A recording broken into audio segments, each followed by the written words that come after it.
Germany has signaled that it may accept European financial aid for Greece as a last resort, but only if the International Monetary Fund, the IMF, helps first and Eurozone partners accept tougher budget discipline rules. A senior German official has said that the condition for action as a last resort is that Greece's financing on the capital markets is exhausted.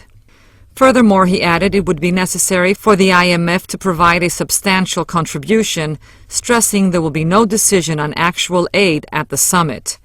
Greece has asked for a European solution to its financial crisis. An EU summit is going to be held on the 25th and 26th of March.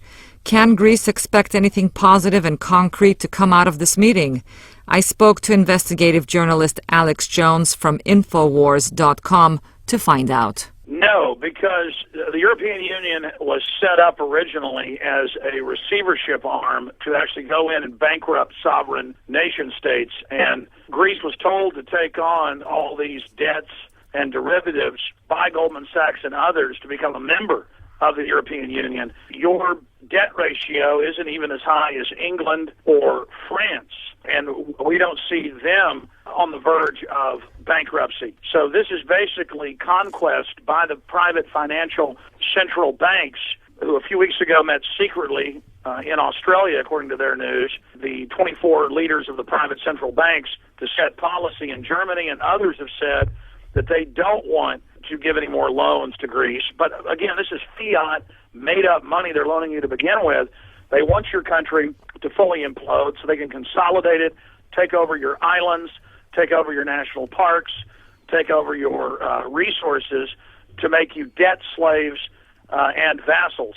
What Greece needs to do is what Iceland has done and point out that you don't owe all of these private debts that your government was manipulated into investing in, the derivatives and other toxic assets, and your country does need to cut the size of government overall, but instead what you're going to have is your taxes raised and almost all the money paid as interest to these private banks who created the money out of nothing. So Greece is the first major nation in Europe that's designed to fall and to start a global crisis so Gordon Brown and others can call for their constitution of the world, a banking dictatorship openly run by private banks. This is global governance, global government in their own words.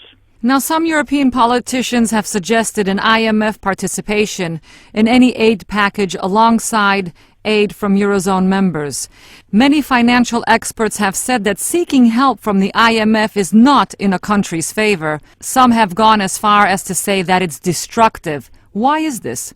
Well, we know what the IMF and World Bank do. In 2002, Joseph Stiglitz, the chief economist for the World Bank, left, and thousands of pages of IMF and World Bank documents were subsequently released. The BBC covered it, and there's a 100-plus point plan that the IMF and World Bank make mainly third world nations in the past sign, and all this does is get you deeper into debt. The banks are engaged in fractional reserve banking, and all that does is devalue currencies, but it gives the banks the power. And so the IMF basically, let's say Greece is a drowning man, and a boat pulls up to the drowning man, and the IMF will hit you on the head with a hammer. This will not help you. You look at countries like Nigeria, 30-plus years ago, that would get $1 billion loan from the IMF, and on that one loan, they've already paid back $46 billion in interest, but they still owe over $50 billion on a $1 billion loan. So we're getting close to $100 billion for a $1 billion loan. What they do is the private banks, the big mega banks, they come in, they pay off your politicians to raise taxes, to expand the social welfare net, to get everyone dependent, to communalize or collectivize people in the name of helping the population. But their own internal documents show that once they've got you dependent, they then bankrupt your nation and then incrementally take away the services until almost all of your taxes are paid to interest to the private banks. But the private banks in their final phase don't want you to ever pay the debt back. They want to take your country into receivership. So Hitler militarily conquered Greece, and other nations have done it militarily, but your people have kicked them out finally. This is conquest by stealth, covert financial warfare. You as patriots must stand up and say no and realize that you're going to have to cut the welfare, cut the size of your government, to keep any social welfare net. If not, in the end, you will wake up homeless and enslaved on the island that your forefathers conquered. Now let's turn to Europe. Greece's Deputy Prime Minister Thodoros Pangalos has accused Angela Merkel of profiteering from the weak euro as she refuses to commit Germany to supporting a European Union aid package for Greece. Would you agree with him? Absolutely. Again, Germany is the engine that drives Europe. Germany is now the third largest arms producer after the U.S. and Russia.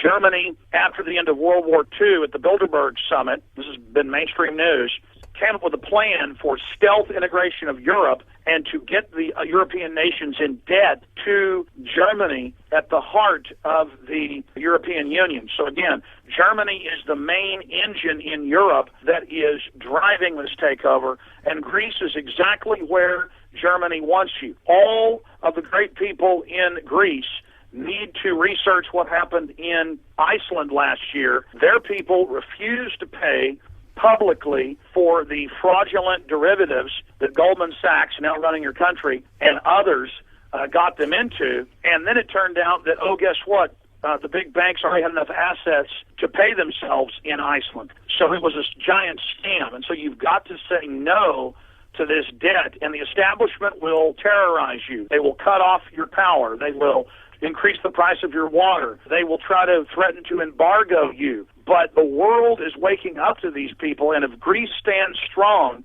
and if you can get control of your government and get the puppets out that are working for the banks openly, then we can get other nations to say no, and then turn the tide against this modern axis of evil that is the international banking cartel. According to reports by Reuters, France